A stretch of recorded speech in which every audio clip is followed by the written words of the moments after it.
Good morning. Again. As I was preparing this sermon, the phrase, 4 double handfuls of bulgur wheat, kept echoing in my head.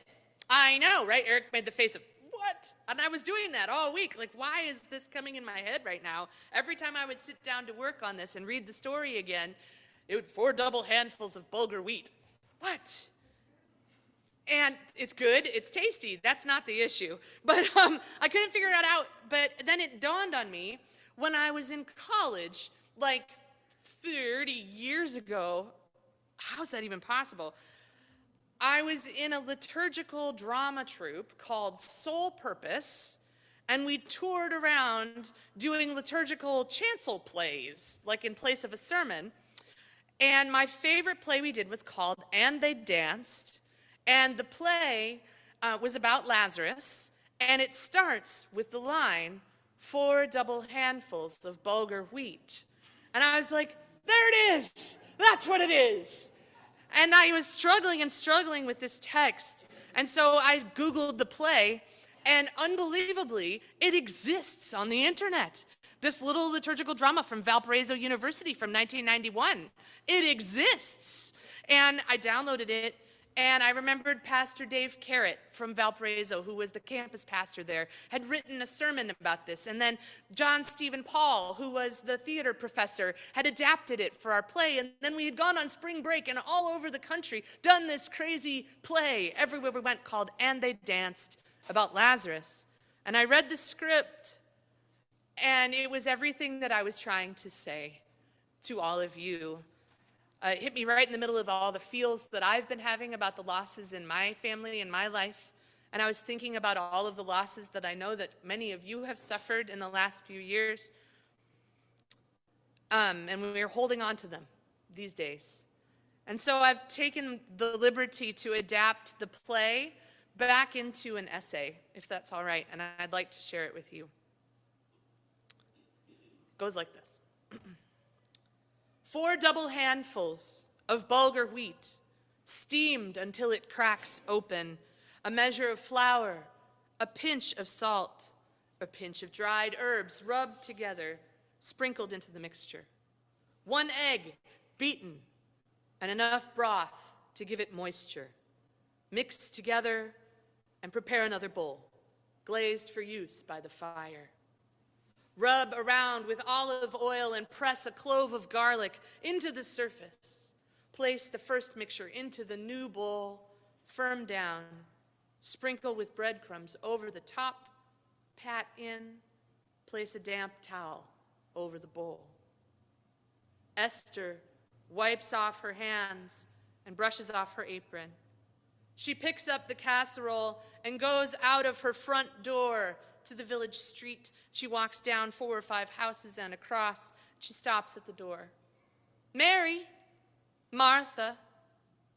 Mary comes to the door. Oh, Mary, I knew you'd be having all sorts of company these days, some folks even from a distance out of town, and I knew how things get short. And I just wanted to bring over a little something here to help out. You can set it by the fire to warm, and just use it whenever you happen to need it. Esther handed Mary her covered hot dish and turns away from the door. But then there's a siren. Then she turned back to Mary and said, Mary, I just wanted to say how sorry we are about Lazarus. We had hoped and prayed like you and Martha that Jesus would get here in time. But with Lazarus taking sick so fast and then going so quickly, well, we just want you to know that we're sorry. We're so, so sorry. Lazarus was dead. Against everybody's hopes, Lazarus was dead. Oh Lord, if only you had been here, my brother wouldn't have died. Lord, if only you had been here, my brother wouldn't have died. But Jesus had not been there. Blame the Palestinian postal system, that the donkeys were slow, that the cart broke down. Hardly. Word had gotten through to Jesus, and Jesus, okay, let's be honest. Jesus just dilly-dallied around for a couple of days before gathering his disciples and heading to Bethany. And when he got there, it would be too late. There would be no miracle healing in Bethany when Jesus got there. There would be no just in the nick of time and everything back to normal that day. Jesus would not be led to a sick bed, but to a graveyard. And there he would stand in front of the tomb. Father, I know that you listen to me. Lazarus, come forth. Suddenly there would erupt in that graveyard the greatest gift unwrapping that the world has ever seen. Funeral shroud and grave clothes torn and ripped, pulled this way and that. Poor Lazarus blinking his eyes in the bright light, his face smothered with tears and kisses and hugs from his sisters and everybody around, yelping and screaming and crying and shouting all at the same time.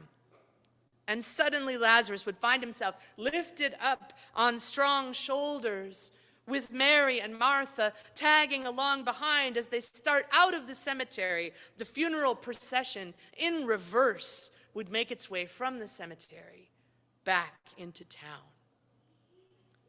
Along the way, a couple of men would go off to the side over the hill down to a flock of sheep, and they would get the biggest ewe they could find, and they would butcher the ewe and clean her there in the field and bring her back to the village, just as the fire that someone else had started in the village square was dying down to hot coals. Now they're putting the lamb on the spit and starting to burn it over the fire.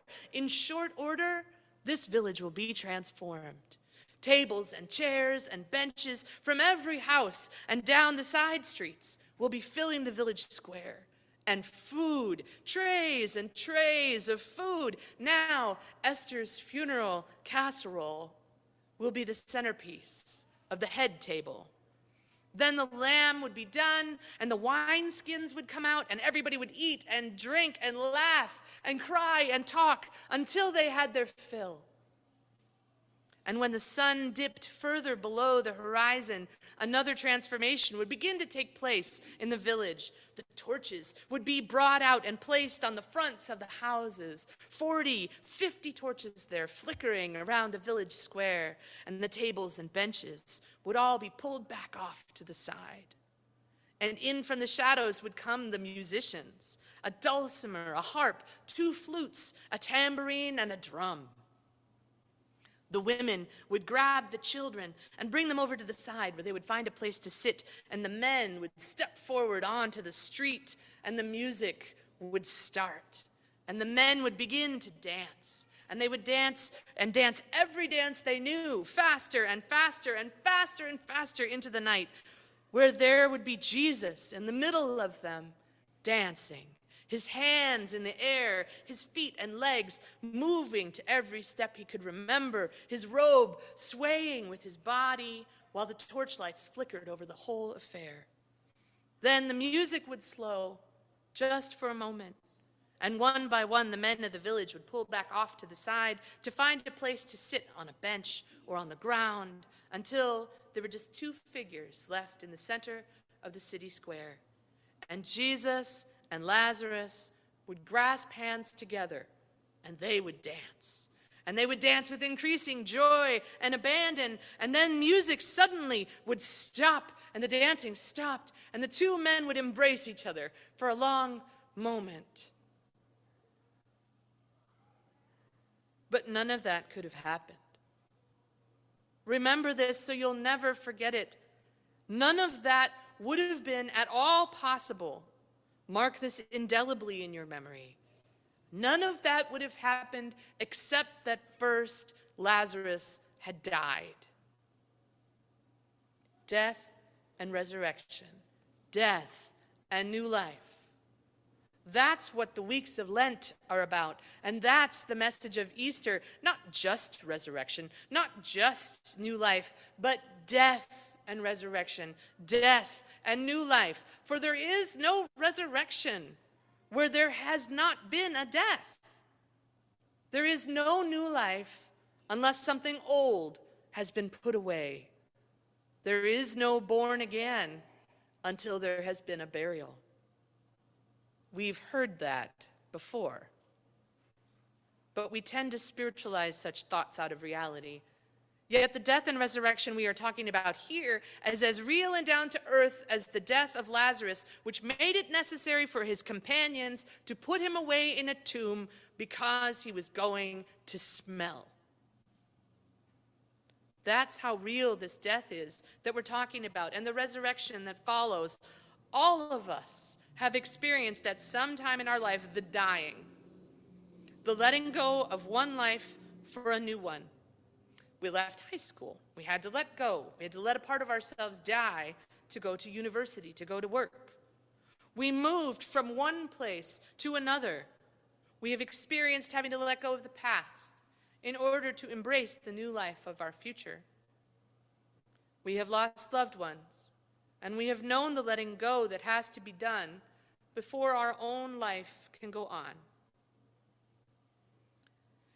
We have had to change jobs or vocations and have known death, the letting go, the giving up of one thing for something new to take place. Some of you know how terribly hard such dying is, how so unbelievably hard it is that we find it impossible to let go and just cling for dear life to dying things, unable to take our hands off of them. Those of us who are struggling and can't get free of the misuse of alcohol or drugs. Those of us who are caught in a relationship that we know has no future, but we lie to ourselves about how fantastic this is going to be for us and for the other person. Because we just can't let it die and let go, because it's too scary. Those of us who are trapped in a job or a position or a status that has become a death for us, who can't let go for the uncertainty and insecurity and unfamiliarity of anything else.